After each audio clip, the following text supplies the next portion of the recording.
Amém. Glória a Deus. Vamos à palavra de Deus? Você trouxe a sua Bíblia? Traga a Bíblia, irmão. Nós viemos na igreja para ouvir a palavra de Deus. Amém? Você não veio aqui para ouvir histórias, você não veio aqui para ouvir falar da minha vida, você não veio aqui para falar de psicologia, de coaching, de qualquer coisa. Nós viemos aqui para falar da palavra de Deus que é viva e eficaz. Amém? Então, nós adotamos esse versículo que diz muito, o Natalino leu aqui, o Salmo 116. Obrigado.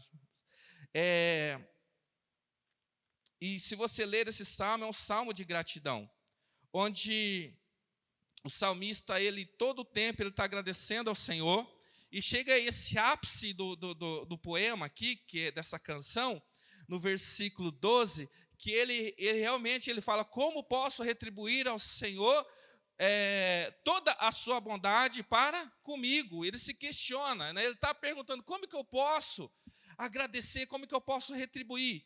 Né? E aí ele fala: erguerei o cálice da salvação e invocarei o nome do Senhor. Cumprirei para com o Senhor os meus votos na presença de todo o seu povo. Ou seja, então ele pretende ali apresentar uma oferta, um voto que ele fez, algo que ele colocou no coração, para louvar ao Senhor na presença da congregação. E ele fala sobre o cálice da salvação. E esse cálice da salvação, eu posso também dizer que é um cálice do livramento. E até no ano passado, sobre essa mensagem, nós fizemos a dinâmica dos brindes, né? Para cada livramento, para cada bênção, um brinde. Então, é praticamente isso que ele está falando. Depois do final de uma conquista, por exemplo, um casamento, uma conquista, uma batalha, a gente tem esse costume também de fazer aqui um brinde e levantar o cálice. E esse cálice que ele fala é o cálice da salvação. Eu quero brindar ao quê? Aos livramentos e à salvação que o Senhor me permitiu ter. Então, o salmista, ele tem essa intenção de expressar ali a sua gratidão, ofertando e também reconhecendo os livramentos de Deus para a vida dele. Isso tem muito a ver com a cultura judaica, porque o judeu, e tudo que ele recebia, ele dava uma oferta. Se um filho nascia, ele separava uma oferta e apresentava ao Senhor. No casamento, então, tudo que ele comemorava, toda vitória, ele apresentava algo ao Senhor. E talvez não é muito a nossa cultura, né, de fazer isso. E eu quero perguntar para você: sabe que nós temos algo que agradecer ao Senhor por esse ano? Nós estamos aí, Natal e Ano Novo. Autoridades dizem que nós não podemos nos reunir, aglomerar. E o que a gente mais gosta é de aglomerar, né, gente? Ainda mais o brasileiro. Mas como a gente gosta de aglomerar? É muito bom. E nesse período é aquele período que você aglomera na sua casa e aí você sai aglomerando na casa dos outros também, né? E até isso parece que, né, agora a gente está com essa situação, se a gente realmente festeja, comemora. Alguns dizem, sabe, que há motivos para festejar, mas eu quero falar para você o seguinte: o nosso Deus é um Deus de festa. O nosso Deus, irmão, se tem um Deus que gosta de festa, esse Deus é o nosso. Deus, o nosso Senhor, ele é tão especial, tão diferenciado de toda outra e qualquer divindade que é falsa, que só existe um Deus, um Senhor, que ele é o único Deus que fala com os seus servos, e que fala com os seus adoradores. Não existe nenhuma religião na terra a qual o seu Deus ali, ele tem uma comunicação direta com o seu povo, senão no cristianismo. E Deus também é interessante que quando ele dá leis, ele dá orientação para o povo, ele estabelece festas. É Deus que fala, olha, ele estabelece festas obrigatórias para que o povo participe. E essas festas ele convoca assim, eu não tenho como detalhar todas as festas, inclusive nós estamos agora na escola dominical, que nós chamamos redil que significa aprisco, onde nós somos cuidados, alimentados. Na nossa escola dominical nós estamos aprendendo sobre o tabernáculo. Então, você que quer conhecer mais profundamente sobre a palavra, venha nos nossos estudos que inclusive domingo que vem é normal, né? No próximo domingo normal, independente do Natal. Então, domingo, tanto a escola dominical quanto o culto à noite, normal. Mas nós vamos preparar também futuramente, em breve, com a equipe aí de estudo, sobre as festas judaicas, para a gente ver Deus, Jesus, em cada uma dessas festas, porque tudo aponta para Jesus, amém? Todas apontam para Jesus. E Deus, ele estabelece 7 festas principais, que são obrigatórias, que está na agenda para que o povo comemorasse ali. Qual é a festa que nós comemoramos? Ou festa mesmo assim, qual que é a festa cristã que a gente conhece? O Natal e a Páscoa, né? Nós, protestantes, praticamente comemoramos só isso, né? A Páscoa e o Natal. O judeu tem as 7 festas, mas eu quero falar especificamente de 3 festas que são anuais. Cada uma das festas, eles tinham que trazer um tipo de oferta, eles se reuniam de alguma maneira, mas na maioria das festas eles podiam fazer, por exemplo, o templo ou o tabernáculo ficava em Jerusalém. Só que tinham tribos que moravam longe de Jerusalém. Então não dava para eles irem com frequência a Jerusalém. Então essas festas eles poderiam praticar e festejar dentro do seu grupo, dentro da sua tribo, ali na sua região. Mas 3 festas eram obrigatórias, que pelo menos os homens fossem até Jerusalém e comemorassem essa festa em comunhão com todo o povo. Ou seja, Deus incentivando o povo a se reunir e ter comunhão entre os iguais ali, entre a comunidade. Deus, ele incentiva isso muito. Então, as 7 festas que nós vemos aí no Antigo Testamento são a festa da Páscoa, dos pães asmos, das primícias, Pentecostes, trombetas, da expiação e tabernáculos.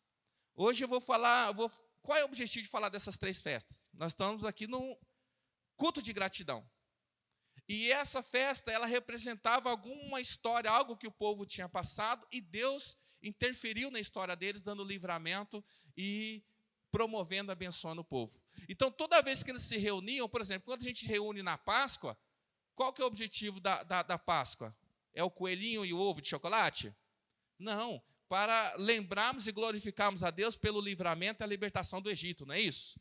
Quando nós agora celebramos o Natal, né, nós não celebramos, lógico que existe uma série de polêmica do Natal, de que se é pagão, se não é pagão, mas uma coisa eu sei, Cristo, ele, né, nos salvou. Então se comemora aí dizendo que é o nascimento, lógico que não é a data do nascimento de Jesus, alguns colocam Papai Noel na história, a árvore de Natal, mas a ideia é que Jesus é glorificado nesse período, pelo menos para quem sabe a história de verdade. Amém? Então, o objetivo das festas é fazer com que nós venhamos trazer a memória e venhamos glorificar a Deus por algo que Ele já fez na nossa vida. Então, eu quero fazer menção dessas 3 festas, que é a festa da Páscoa, a festa de Pentecostes e a festa dos tabernáculos. Porque lá em Deuteronômio, isso agora sim eu queria que você abrisse a tua Bíblia, em Deuteronômio, capítulo 16, o versículo 16 e 17.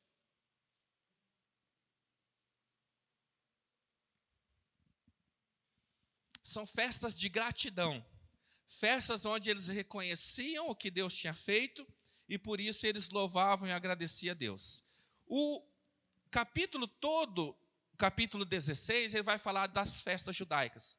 Mas nós vamos ler a respeito dessas 3 que se tornaram obrigatórias e eram anuais. Diz assim a palavra do Senhor: 3 vezes por ano, todos os seus homens se apresentarão ao Senhor. Irmão, até engraçado, né? Porque eu sei que as mulheres não vão rir, mas eram festas que não era possível ir todo mundo. Quando se podia, levava toda a família, mas era obrigatório que os homens fossem.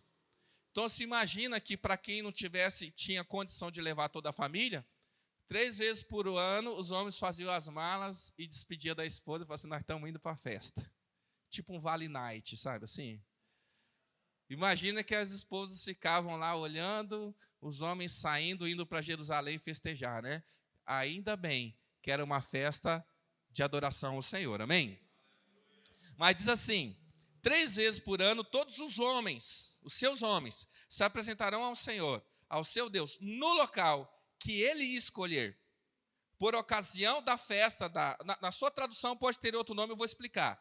Ocasião da festa da Páscoa, da festa de Pentecostes e da festa de Tabernáculos. Nenhum deles deverá apresentar-se ao Senhor de mãos vazias.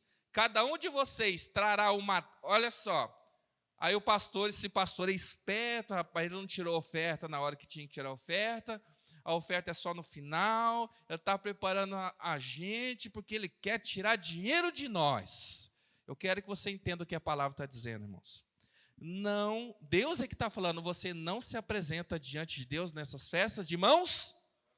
Olha só, cada um de vocês trará uma dádiva, conforme as bênçãos recebidas do Senhor, do seu Deus. Deus é tão confiante, Ele é tão poderoso e sabe o quanto Ele é abençoador, que Ele diz assim, você vai trazer, cada homem vai trazer uma oferta proporcional ao quanto você foi abençoado.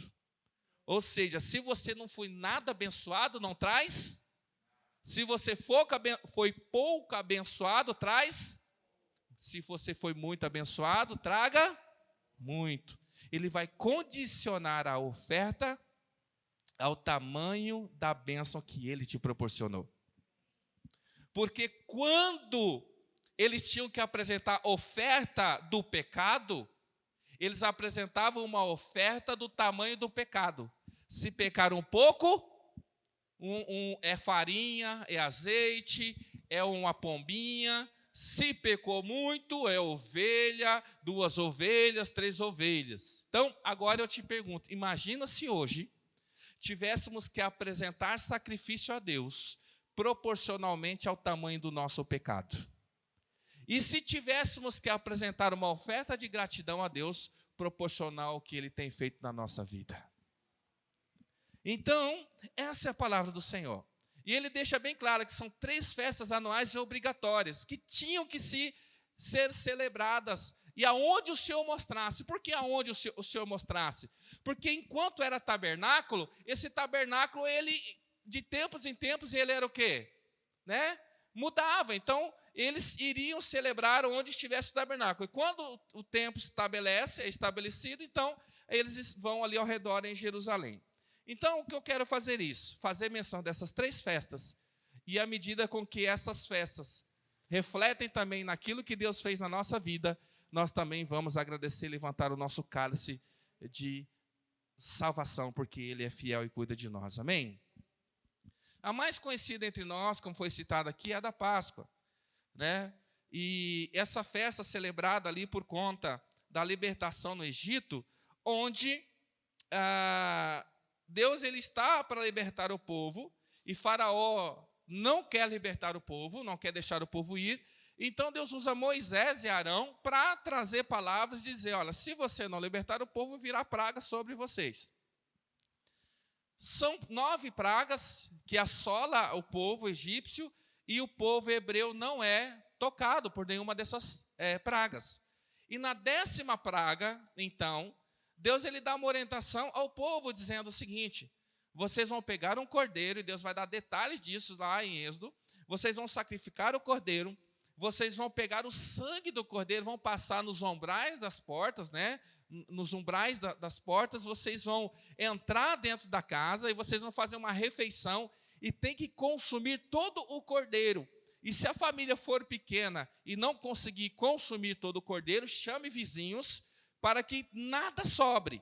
E aí então o povo faz isso. Eles matam o animal, passam sangue no umbral da porta, entram, e ali eles vão começar a comemorar e instituir então a Páscoa, que significa ali o passar por cima. Então Deus libera esse anjo da morte, que ele, ao entrar nas casas, né, que não tinha o sangue do cordeiro aspergido, ele então encontrava o primogênito, o filho mais velho, e ali tirava a vida dele. mas toda casa que tinha o sangue do cordeiro aspergido ali, ele rebatia, porque ele não tinha autoridade para entrar. Então, quando Deus chama o povo para pelo menos uma vez por ano, todos eles tinham que seguir até o lugar onde Deus orientasse da festa, que era Jerusalém, e ali eles tinham que celebrar essa festa. Quando eles celebravam a Páscoa, eles estavam se alegrando, porque Deus havia dado livramento. Assim como foi no Egito, o Senhor em todo o tempo tem livrado o povo. Olha só, Êxodo capítulo 12, versículo 23.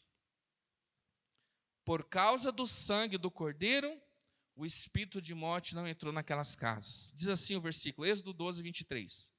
Quando o Senhor passar pela terra para matar os egípcios, verá o sangue na viga superior e nas laterais da porta, e passará sobre aquela porta, e não permitirá que o destruidor entre na casa de vocês para... Queridos, o que diferenciava a casa de um servo de Deus da casa de um egípcio? O que diferenciava? Não tinha um bilhetinho na porta e não tinha ninguém lá, o anjo da morte batia, por favor, quem mora aqui somos nós, povo de Deus. Me mostra uma Bíblia? Me mostra o envelope de dízimo? Me mostre aí o que mais? A frequência dos cultos? Me mostra a tatuagem de Jesus Cristo que você tem? É isso que o anjo da morte procurava? A diferença é o sangue do cordeiro. Agora eu pergunto para você, qual é a diferença que o anjo da morte, ou o próprio Satanás, ele encontra entre o ímpio e um filho de Deus? Quando a Bíblia fala que o diabo, ele veio para matar, roubar e destruir. E a intenção dele é acabar, é justamente sufocar. E quando ele sai a executar aquilo que ele tem que fazer, o que impede ele de tocar a tua vida, a tua casa, os teus filhos? O sangue de Jesus que está sobre nós. Por isso, quem não tem o sangue de Jesus sobre a sua vida é alvo do anjo da morte. Aí eu pergunto, mas será que se eu passar o sangue de Jesus, e você vai me entender a analogia, será que eu preciso renovar essa aspersão na porta da minha casa? O que você acha? A Bíblia diz que o sacrifício foi feito uma vez só. Jesus morreu uma vez só para nos salvar para todo sempre, amém? Só que muitas vezes nós aspergimos o sangue de Cristo sobre a nossa vida, sobre a nossa casa, mas vai passando o tempo, é como que se nós fôssemos lá e apagássemos, e já nós andamos e vivemos e não somos mais identificados como filhos de Deus. Por isso, Jesus, quando ele, na última ceia, ele usa exatamente esse período, e na ceia ele faz uma aliança, e ele pega uma taça e fala assim, esse é o cálice da nova, e ele fala assim, façam isso toda vez que vos reunirem em meu. Eu posso então dizer que o aspergir do sangue de Jesus sobre a nossa vida é com a frequência com que nós nos reunimos como igreja para adorá-lo.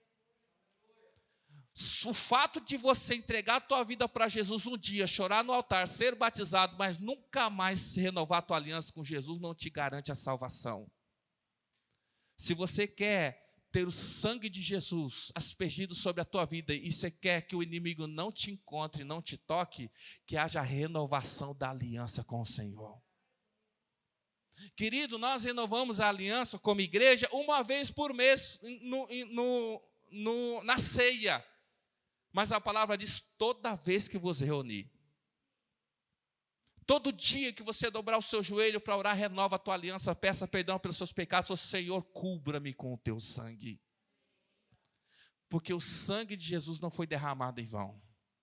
Lá, 1 Pedro, ele, no capítulo 1, versículo 18, o apóstolo ele diz assim: pois vocês sabem que não foi por meio de coisas perecíveis, como prata ou ouro, que vocês foram redimidos da sua maneira vazia de viver, que lhes foi transmitida por seus antepassados, mas pelo precioso sangue de Jesus, como de um cordeiro, sem mancha e sem defeito. Querido, tem pessoas que acreditam que um cordão cruzado no peito pode fechar o corpo dele. Tem pessoas que acreditam que um carro blindado pode livrar ele da morte. Tem pessoas que acreditam que seguranças armadas podem livrar ele da morte. Tem outros ainda que acreditam que cercas elétricas podem livrar ele do inimigo. Mas uma coisa eu te garanto: a única garantia, certeza que nós temos de livramento sobre a nossa vida é o sangue de Jesus sobre a nossa casa. E se o sangue de Jesus estiver sobre a tua casa, sobre a tua vida, o inimigo não tem autoridade.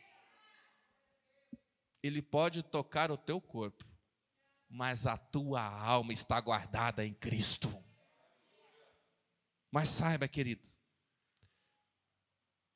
na Páscoa, quando eles iam uma vez por ano celebrar, enquanto eles celebravam a Páscoa, eles estavam celebrando o livramento que Deus tinha causado.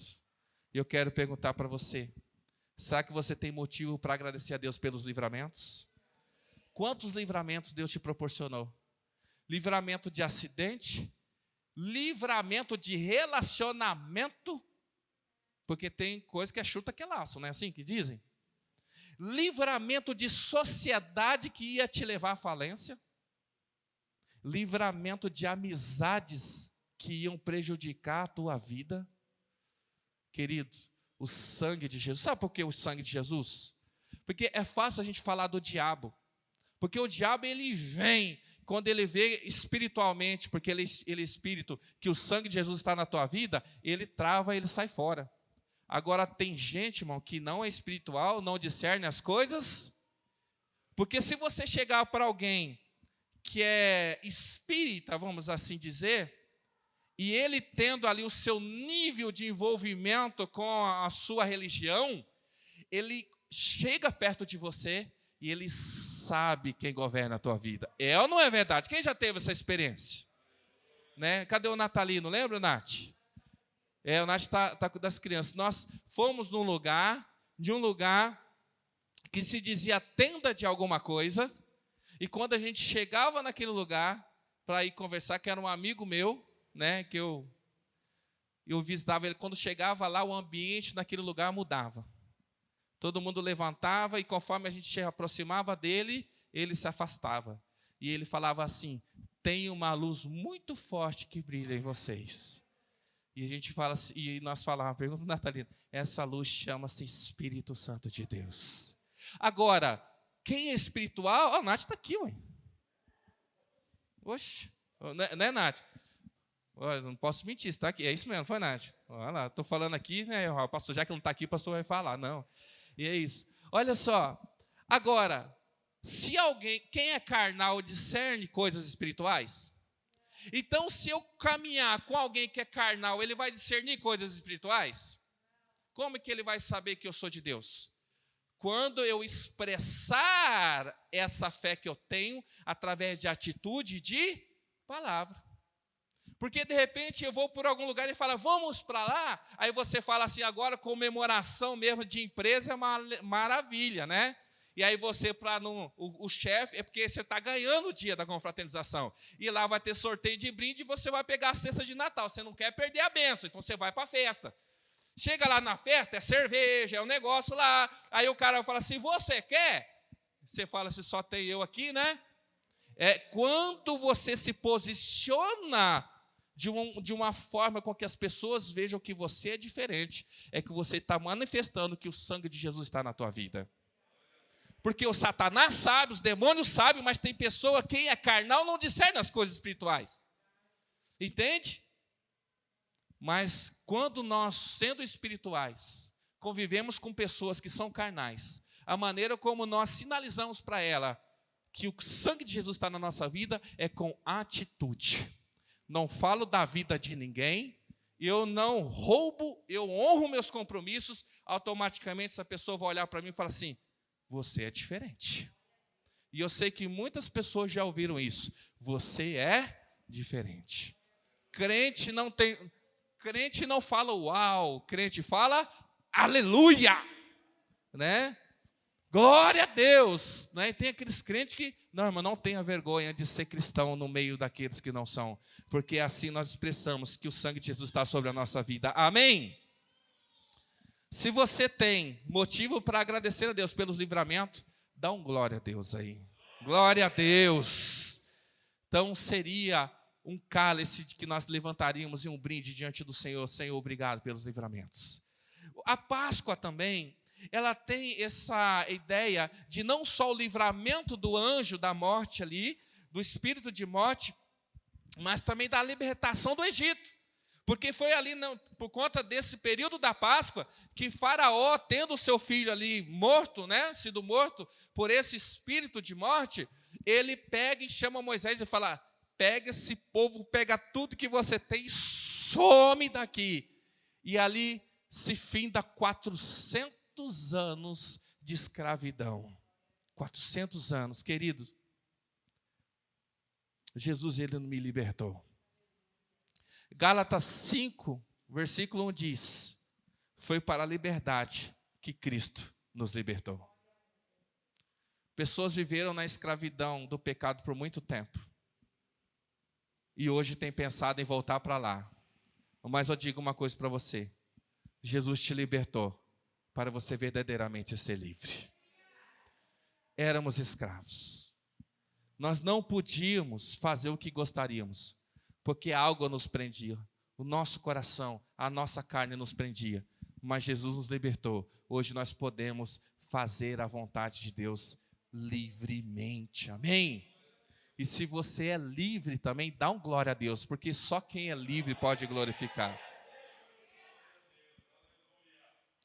Porque sabe, querido, quando a gente está no processo de libertação de uma pessoa, quando a pessoa está possessa por um demônio, duas coisas ela não consegue fazer sob o domínio daquele demônio. Não consegue glorificar a Deus e falar o nome de Jesus. Por isso que o crente ele tem que glorificar a Deus e tem que falar o nome de Jesus. Significa que nós somos livres, amém? Pedro, se não for Pedro, me corrijam aí, que diz que se não reconhecer que Jesus é o Filho, que é o Salvador, né? Um satanista, se você quer trabalhar com um satanista, conhecer um satanista, ele nunca vai reconhecer que Jesus Cristo é o Senhor. Então, que haja louvor nos teus lábios por tudo que o Senhor tem feito, amém? Então, a Páscoa era uma dessas festas obrigatórias anuais que eles subiam lá. E eles estavam lá agradecendo por livramento e libertação. Nós somos livres e nós somos libertos, amém? A outra festa, que eu até falei da festa da Páscoa, mas também, talvez na tua tradução, quando você leu lá, está de pães asmos, né?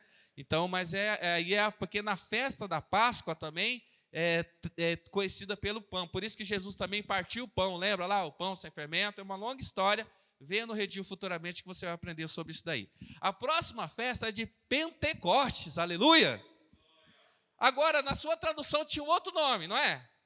Ou da colheita, ou das semanas, né? A festa das semanas. Por que a festa das semanas? Porque nós vamos saber daqui a pouco, que é contado, né, semanas para chegar a data de Pentecostes. O Pentecostes é conhecido pelo fato de Atos 2, mas antes de Atos essa festa já acontecia, tanto que eles estavam exatamente na festa de Pentecostes, quando veio sobre eles o Espírito Santo. Irmãos, nós podemos denominar as nossas festas Pentecostes, mas pode não ter a presença do Espírito Santo. Sabia disso? A festa já existia, o que não existia era a manifestação do Espírito Santo. Mas eu digo para você, o Espírito Santo não se manifesta em Pentecostes, ele manifesta em todo lugar que tiver um crente com o coração voltado a buscar a presença dele. Então hoje a gente fica denominando, olha irmão, o grande culto do Pentecostes, lá Deus vai agir. Quem diz quem vai agir é Ele, não sou eu. Ele não escolhe, Ele não tem lugar específico para agir na minha vida e na sua vida, amém? Quem aqui compartilhou alguma coisa esse dia que um ateu se converteu porque ele teve uma experiência com o Espírito Santo, não foi isso? Um ateu que não conhecia Cristo, ele teve uma experiência com o Espírito Santo. Eu tenho vários testemunhos, irmãos, quando trabalhava com muçulmano, já contei algo talvez desse para a igreja, porque aqui não há desculpa para dizer que nós não ouvimos a palavra de Deus. Agora lá no Oriente Médio, lá na Ásia, onde há perseguição, e tem Deus é tão maravilhoso que o Alcorão, que é a Bíblia, que é o livro que os muçulmanos seguem ali, tem um texto lá que diz no Corão que Jesus é profeta. E diz também no Corão, se Jesus, que é um profeta, e é o único profeta que cura, tá? Não existe outro profeta, Maomé ninguém cura, mas no Corão diz que Jesus é cura. Se algum muçulmano ele estiver em qualquer lugar e o próprio Jesus se manifestar para ele, ele pode ouvir e fazer tudo aquilo que Jesus diz para ele. Sabe o que acontece nesse país, querido? Muçulmanos têm tido experiência onde o próprio Jesus Cristo se aparece para eles e fala assim para eles, procura uma igreja cristã, porque lá você vai encontrar salvação. E um testemunho muito forte que eu ouvi foi de um muçulmano que ele se converteu porque ele estava no Afeganistão, estava em guerra contra os Estados Unidos, e ele era um cidadão comum, ele não era um soldado lá, mas ele estava na sala da casa dele. Quando ele está de pé na janela da casa dele, porque ele começa a ouvir os barulhos das bombas explodindo, quando de repente ele está na janela da casa dele, ele se sente puxado, ele sente o puxão na camisa atrás, esse puxão joga ele da sala para o quarto lá do fundo, ele como se ele saísse voando, e quando ele cai lá, uma bomba explode no meio da sala dele. E a única coisa, quando ele levanta, ele vê, era uma mão e alguém vestido de branco que tinha salvado ele. E ele reconhece, esse foi Jesus. E ele entrega a vida dele para Jesus, porque ele foi livre por uma mão que puxou ele e tirou ele daquela situação. Querido, Deus, ele faz milagres, amém? Então, o Pentecostes, ele é comemorado, antes até do que acontece lá em Atos, eles tinham algumas coisas que eles comemoravam, por quê?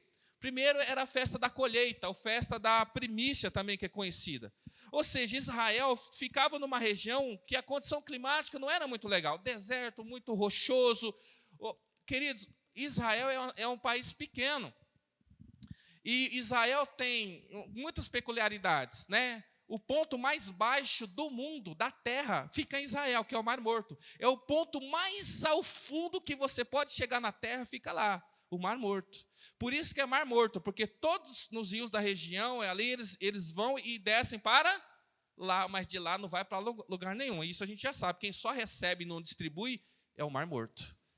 Então, também lá tem neve, tem tudo aquilo lá, e a agricultura lá não é muito fácil, mas é um dos lugares na terra onde a agricultura é mais avançada, né? É o lugar que a agricultura é mais avançada do mundo. Por quê? Por conta da sabedoria que só Deus pode dar. E lá, então, eles agradeciam pela colheita, pela provisão, e Deus era aquele que proporcionava. Por exemplo, toda vez que chovia, na época que precisava chover, eles glorificavam quem? A Deus. Porque plantar a semente eu posso fazer. Agora, quem é que vai regar isso? Quem tem poder para liberar a chuva? O Senhor. Hoje nós perdemos de confiar em Deus, porque nós achamos que pelo fato de estarmos empregados, está tudo garantido. O fato de eu ter uma carteira assinada, ter um olerite todo mês, está tudo garantido. Eu perdi a confiança em Deus. Às vezes é mais fácil quem depende de Deus, quem é autônomo, quem depende todo dia de gerar o recurso, ter mais gratidão e fé do que quem acha que está debaixo de um cuidado eterno do Senhor, porque nada vai lhe faltar. Então o judeu ele era muito grato, porque ele dependia da chuva, ele dependia do sol, Então, ele, quando nasciam os primeiros frutos, que a Bíblia chama de primícia, aquele primeiro fruto, e a proporção que via os primeiros frutos que vinham, eles sabiam que seria uma grande colheita. Então, quando vinham os primeiros frutos, eles pegavam aquela primeira colheita, eles corriam para a presença de Deus, apresentavam diante do Senhor, dizendo: se veio a primeira colheita, significa que nós teremos uma colheita abundante após isso. E a personificação disso é o próprio Jesus.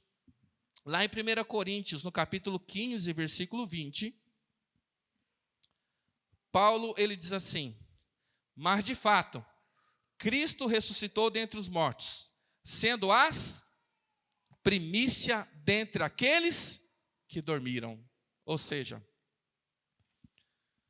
assim como quando eu semeio em uma plantação, e os primeiros frutos surgem, é um sinal de que haverá uma grande colheita.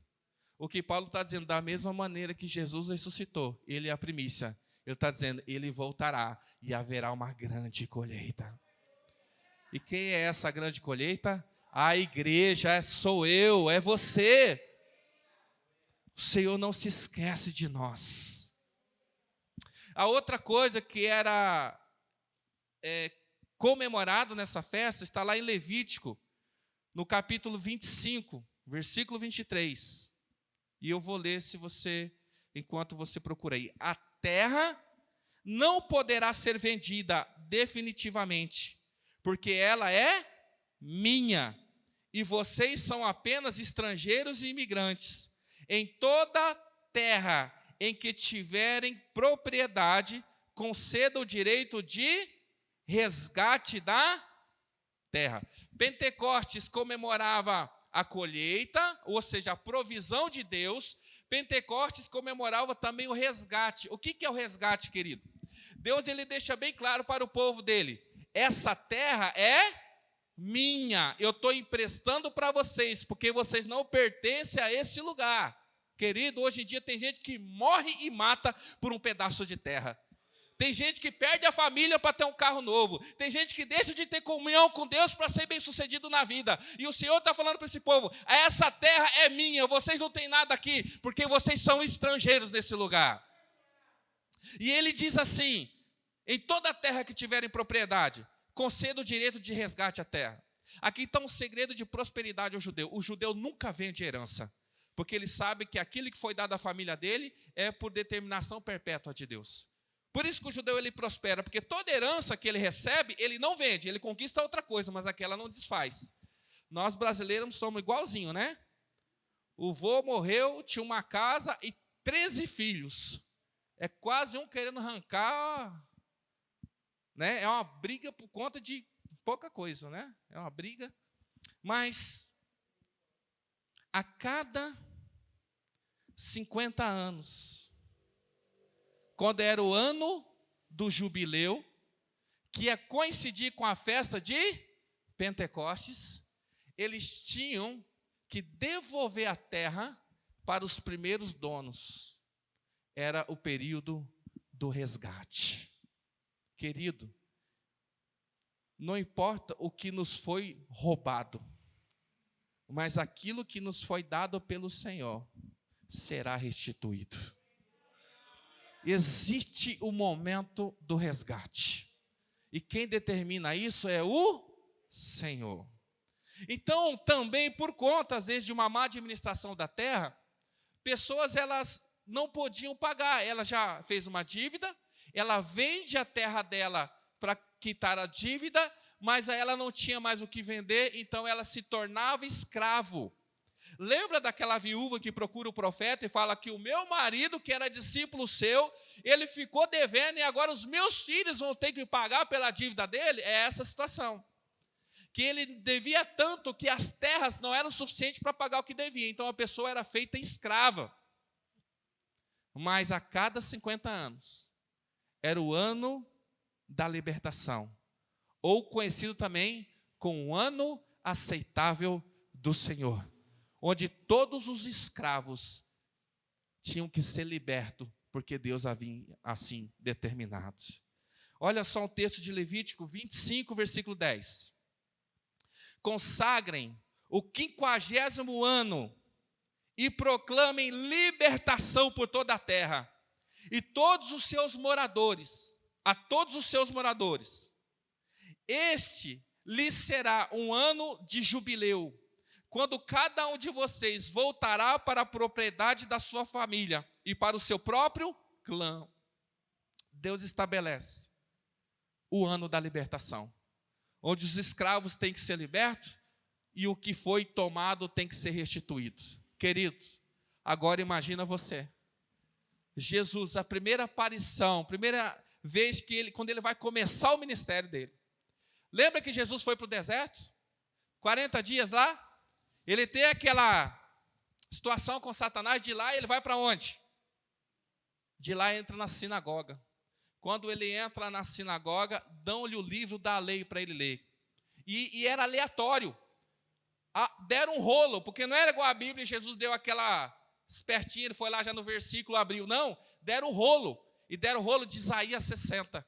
Imagina Jesus na sinagoga, lá no capítulo 4 de Lucas, versículo 18, o próprio Jesus diz assim, quando ele recebe o rolo, ele abre e ele fala assim, o Espírito do Senhor está sobre mim, porque Ele me ungiu para pregar boas novas aos pobres, Ele me enviou para proclamar liberdade aos presos e recuperação da vista aos cegos, para libertar os oprimidos e proclamar o ano da graça do Senhor. Aquilo que Deus tinha determinado, aquilo que Isaías tinha profetizado, quando Jesus chega, ele fala assim, ei, eu sou a libertação, porque eu vim para libertar. Querido, nós não precisamos esperar 50 anos. Jesus é o libertador. Hoje mesmo Ele pode libertar. Eles tinham que esperar a cada 50 anos. Você vê que o profeta, ele não vai lá falar com quem era dono da terra, dizer assim, ei, eu em nome de Deus digo, perdoa a dívida dessa família, porque tem que ser liberto, e assim diz o Senhor, porque o Senhor não se contradiz. Mas o que ele faz? Pega azeite, coloca na botija, aí ele multiplica o azeite, e faz o quê? Paga tudo o que você deve. Porque a palavra de Deus não volta atrás. O Senhor é aquele que nos liberta. Ele é o libertador. Você tem motivo de agradecer pelas colheitas que o Senhor te proporcionou nesse ano? Então dá um glória a Deus aí para Ele. Ah, mas foi pouca colheita, mas colheu. O Senhor te sustentou. Nós temos motivos para agradecer a Ele. Você foi restituído esse ano de alguma coisa? Tem pessoas, queridos, que viveram anos terríveis, debaixo do jugo, debaixo de opressão. E esse ano, apesar de todo o cenário, Deus tem restituído esperança de viver coisas novas. O Senhor tem nos resgatado. E acima de tudo, querido, o Senhor, Ele te libertou, Ele me libertou. E Ele garante a nossa vitória. E nós temos muitos motivos para agradecer a Ele. Então, na festa de Pentecostes, eles iam com esse intuito de agradecer pela colheita. Eles apresentavam lá o fruto da colheita, ali das primícias. Eles agradeciam pelo resgate, pela restituição da terra. E eles agradeciam pela libertação, porque já não são mais escravos do Egito. Se você tem fruto que você tem colhido, você tem recebido restituição do Senhor, e você tem desfrutado da liberdade em Cristo, você não é mais escravo do mundo e do pecado, temos muito que agradecer a Deus. E a última festa, a festa dos tabernáculos. A festa dos tabernáculos ou festa das cabanas, tá? Talvez a sua tradução. Essa festa é anual. Como que é essa festa? Essa festa é interessante. Eles, não importa o quão rico eles eram, e até hoje os judeus, eles fazem essa festa. Mesmo o cara que é milionário, o que ele faz? Ele sai da casa dele e ele constrói no quintal ou na rua uma cabana, e existem regras. Tem que ser feito de madeira, de palha, de folha de palmeiras, tem tudo na Bíblia detalhado como que é isso daí. Tem que ser de coisas naturais e simples, para eles reconhecerem que quem provê todas as coisas é o Senhor. E aí, então, eles têm que morar por 7 dias nessa cabana. O cara é milionário.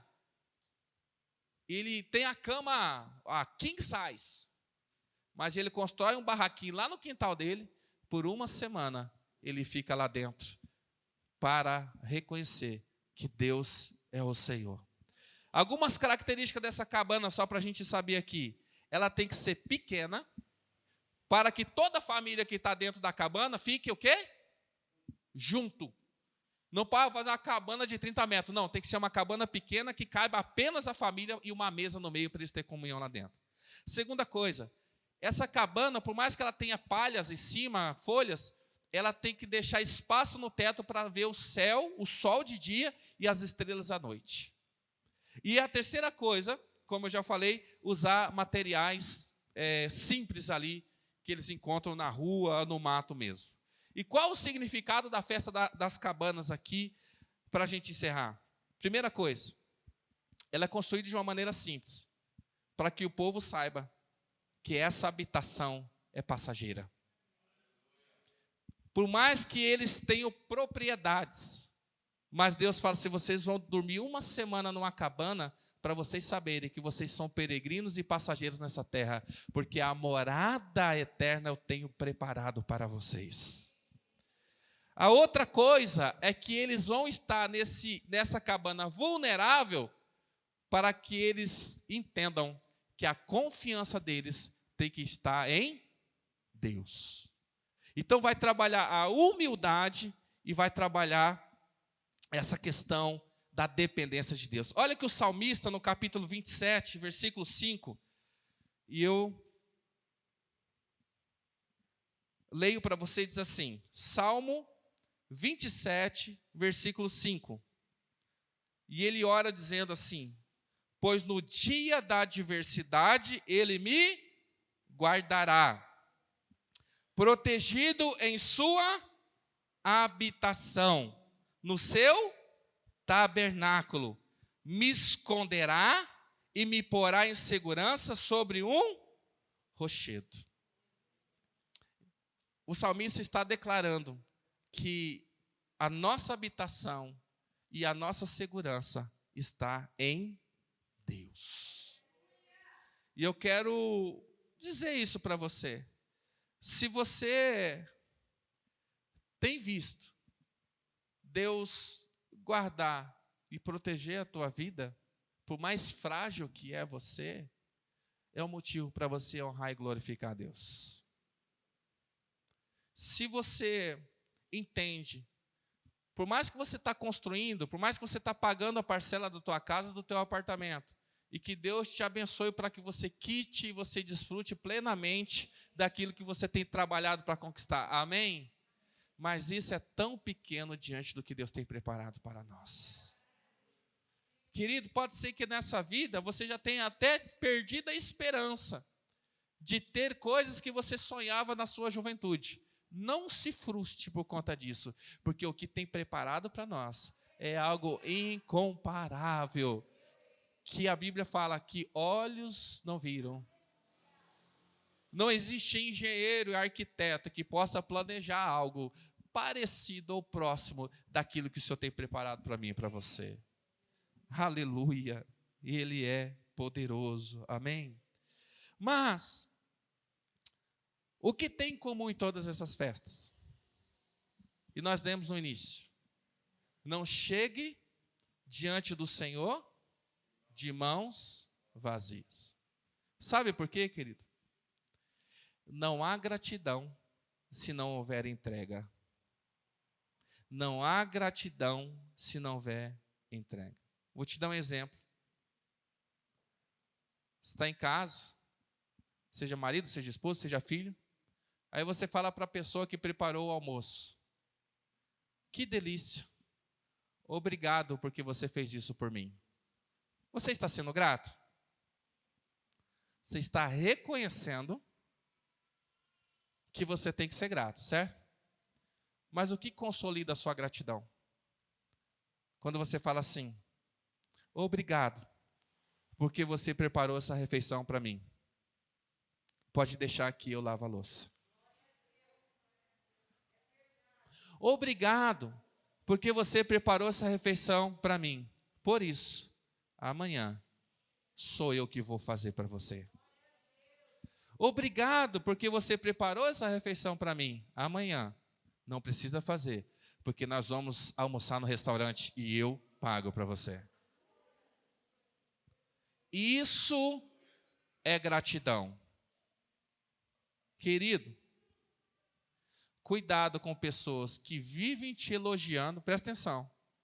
Cuidado com pessoas que vivem te elogiando e dando tapinha nas suas costas, mas não estão dispostos a pagar o preço por você.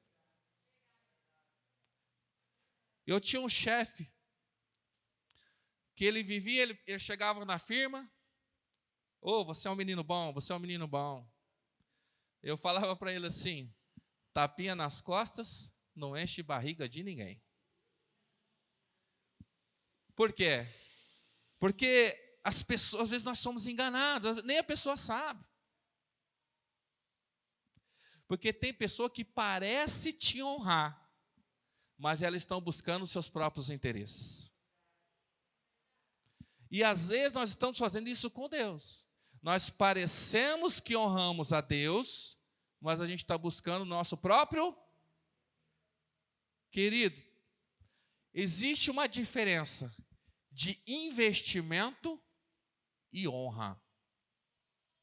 Quero que você aprenda isso para você discernir.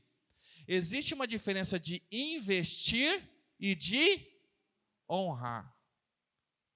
O que é investir? Quando você, eu vou até ler aqui, vou ficar mais. Damos pensando em receber de volta uma porção maior. Sabe o marido que pagou o teu almoço, só que ele está pensando em outra coisa? Sabe que ele levou você no japonês e ele está pensando em outra coisa? Sabe no que ele está pensando? Jogar bola com os amigos. Ele quer ficar jogando LOL. Ele quer caçar Pokémon. Então ele já está fazendo alguma coisa ali. Aí as irmãs vão falar assim, antes se ele quisesse outra coisa, né? Mas, ou seja, isso não é honrar, isso é um investimento. Querido, quando eu entrego algo a Deus, esperando que Ele me retribua, e o que Ele vai me retribuir é algo maior, isso é investimento, isso não é honra. Sabe o que é honra? É quando entrego, não recebo nada em troca, porque o que eu estou entregando, ela merece. Porque às vezes nós oferecemos dinheiro e nós pensamos assim, eu estou ofertando, eu estou entregando o meu dízimo, eu estou fazendo o que tem, eu não estou vendo nada mudando, porque você não honra a Deus, você investe. Agora, o dia que você entregar, independente do que você vai receber, você está entregando porque Ele é digno e Ele merece aquilo que você está entregando para Ele. Ei, mas se não for dinheiro, a tua vida. Ah, mas eu vou na igreja, eu vou no culto, eu faço isso, eu ajudo as pessoas, eu não sei o que tem, mas eu não recebo nada, nada acontece. Então, se você espera que alguma coisa vai acontecer, porque você está fazendo, isso é investimento. Compra um carrinho de cachorro-quente, procura ter lucro lá. Mas na casa de Deus, no reino de Deus, tudo que nós apresentamos ao Senhor é porque Ele merece, Ele é digno. Ele merece, querido. Querido, o fato de estarmos aqui é porque nós somos tão devedores a Deus que não tem como a gente retribuir. E o que o salmista ele fala, né, no início? Como retribuirei ao Senhor por tudo que Ele tem feito? Aleluia. Por isso que nessa noite nós vamos honrar ao Senhor. E a oferta, porque eu sei que tem pessoas que não trouxeram, e é você e Deus, e tudo bem, Deus não vai botar fogo na tua carro, não vai fundir o motor do seu carro por causa disso. Porque é algo que expressa a minha gratidão ao Senhor. E nós estamos tão acostumados a viver em dias onde se prega tanta bênção, tanta prosperidade, tanta barganha com Deus, que a gente não sabe agradecer. Você quer ver uma coisa desonrosa? É quando alguém termina um namoro, ou um relacionamento, vamos falar de um namoro, por exemplo. Passa uma semana, a pessoa manda mensagem e fala assim: "Oh, pode devolver a aliança." Porque no auge, no momento que a pessoa estava honrando, ela não estava honrando, ela estava fazendo já que eu não tive retorno, agora por quê?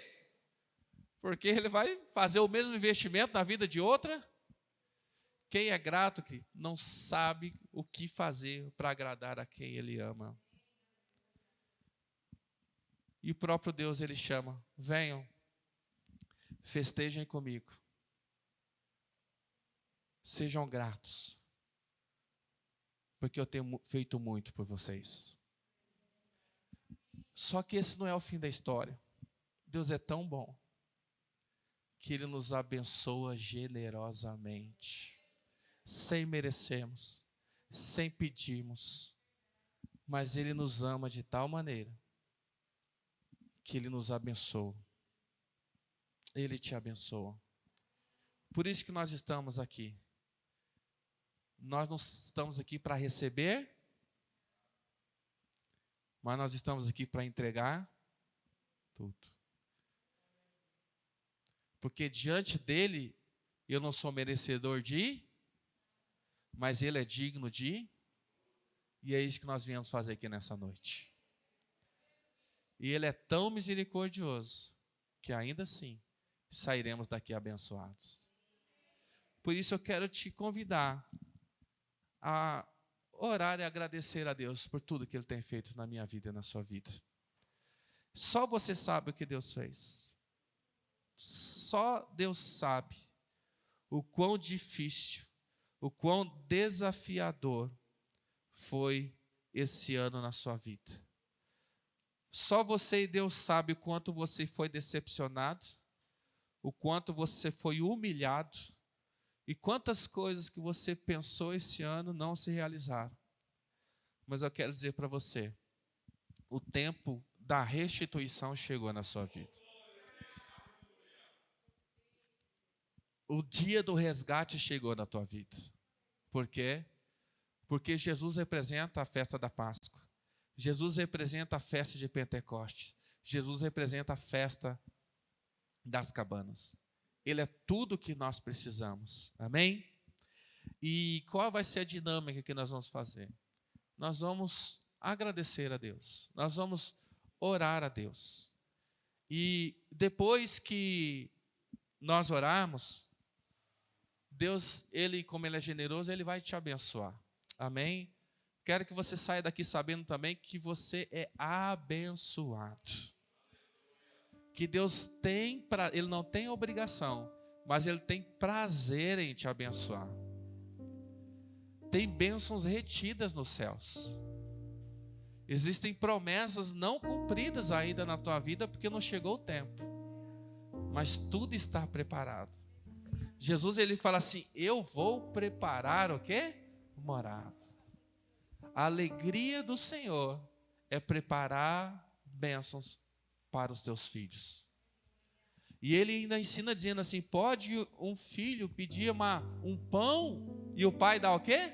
Não vai dar pedra, não vai dar uma cobra para você não. Ele dá o melhor que ele tem. Mas antes de receber, eu queria que gerasse um sentimento de gratidão. E através de oração, antes de nós louvarmos. Eu queria que você expressasse essa oração do jeito que você consegue. Mas que você começasse a gerar no teu coração. Aí você fala: pastor, mas esse ano foi tão difícil, foi tão traumático, que eu tenho poucas lembranças de coisas boas que aconteceram. Então vou te dar uma dica. Agradeça porque você chegou até aqui. E se você chegou até aqui, é porque Deus te dá uma oportunidade de você conquistar aquilo que você não conseguiu.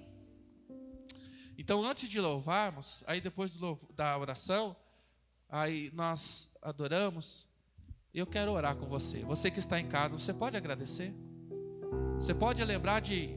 Às vezes tem coisas, irmãos, de pequenas conquistas.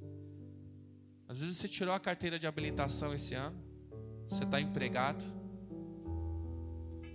Às vezes,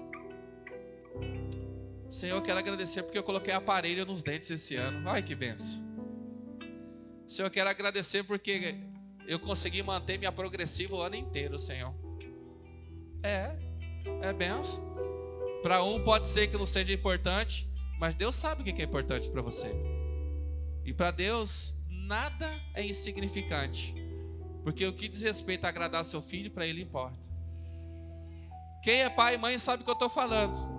O que é você pedir um lanche e teu filho pedir uma batata e você não ter condições de pedir a batata, você pede o lanche. É uma simples batata, mas seu coração parece que rasga no meio porque você não conseguiu dar uma batata para o seu filho. É ou não é verdade, igreja?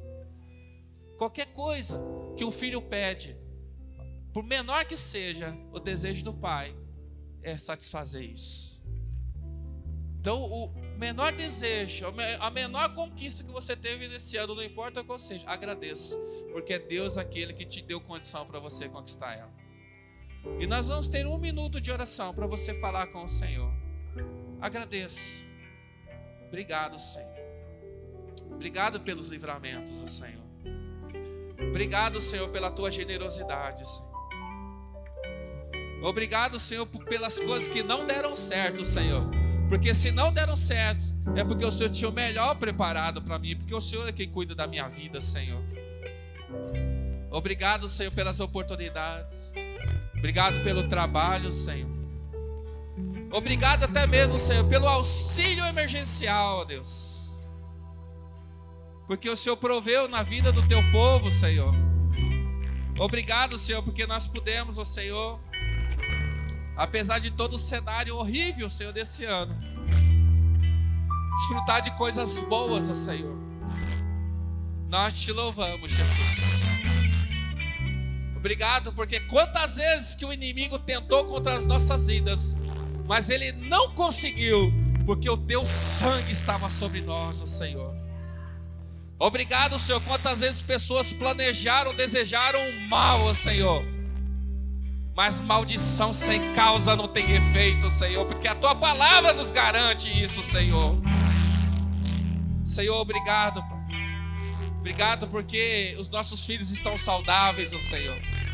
Obrigado porque eu estou na casa do Senhor, ó Deus.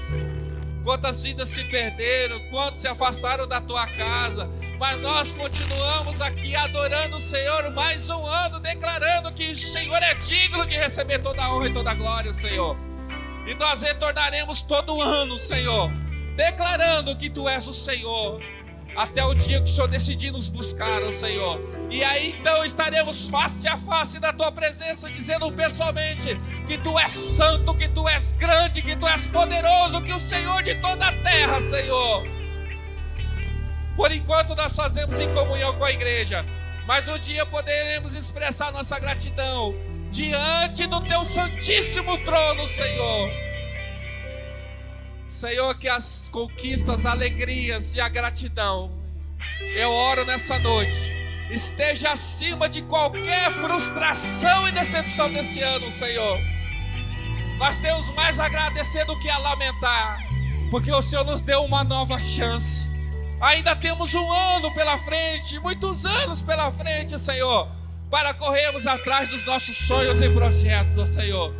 Mas o mais importante, Senhor, nós não queremos ir a nenhum lugar se a tua presença não estiver conosco, Senhor. Obrigado, Senhor, por tudo, Senhor. O que podemos dar ao Senhor por tudo que o Senhor tem feito, Senhor? Nós te louvamos, ó Senhor. Nós te honramos, ó Senhor. Nós agradecemos, Pai. Obrigado, Espírito Santo, por estar conosco todos os dias. Obrigado, Espírito Santo, por não se esquecer de nós, por insistir, por falar, por levantar pessoas no trabalho, levantar pessoas dentro de casa, levantar pessoas da igreja para virem até nós e dizer: ei, eu não esqueci de você. Obrigado, Espírito Santo, porque o Senhor tem cuidado de nós. Obrigado, Jesus. Obrigado, papai. Obrigado, Senhor, pelos anjos que o Senhor tem ordenado para estar ao nosso redor, ó Senhor. O leão que está ao derredor não pode nos tocar, porque os teus anjos, ó Senhor, o teu exército nos protege, Senhor. Obrigado, Senhor. Obrigado, Senhor. Porque por mais que nós talvez não tenhamos alcançado tudo, mas nós somos gratos por aquilo que o Senhor nos permitiu, Senhor. E acima de tudo ainda, Senhor, o Senhor nos abençoa. O Senhor nos abençoa. Nós festejamos essa noite. E nos últimos dias desse ano, porque Deus é bom. Se não fosse a bênção sobre nós, estaríamos perdidos. Ele nos abençoa. Ele abençoa a próxima geração, que é o seu filho, e a próxima, e a próxima, e até 1000 gerações Ele abençoa. Por isso nós começamos de novo. Não tem problema, nós começamos de novo. Nós construímos de novo, porque a bênção de Deus está sobre nós. O que ficou para trás ficou, porque o Senhor tem o melhor ainda para nós.